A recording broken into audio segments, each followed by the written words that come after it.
ഇതിപ്പോ നമ്മുടെ നാവിൽ കപ്പലിടണ ഒരു പരിപാടിയാണ് കേട്ടോ, ഈ നെല്ലിക്ക അച്ചാർ.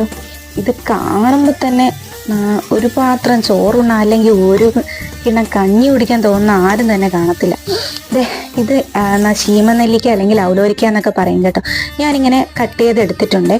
അത് കഴിഞ്ഞിട്ട് നമ്മൾ വെളിച്ചെണ്ണയിലോട്ട് കുറച്ച് കടുക് ഇട്ട് പൊട്ടിച്ചിട്ടുണ്ട്. ഉലുവില്ലാത്തതുകൊണ്ടാണ് ഇതിനകത്ത് കേട്ടോ, വേണമെന്നുണ്ടെങ്കിൽ ഇടാമേ. പിന്നെ വെളുത്തുള്ളിയും പിന്നെ നമ്മുടെ നാടൻ കാന്താരി മുളകും കൂടെ ഇട്ടിട്ടുണ്ട് കേട്ടോ. പിന്നെ നമ്മൾ കായമാണ് ഇടുന്നത്. കായവും കൂടെ ഇട്ട് അതൊന്ന് മൂത്ത് വരുന്ന സമയമാകുമ്പോഴത്തേക്കും നമുക്ക് മുളക് പൊടി ഇട്ട് കൊടുക്കാമേ. മുളക് പൊടി നമ്മുടെ എരിവിന് ആവശ്യമായിട്ട് ഇട്ടാൽ മതി.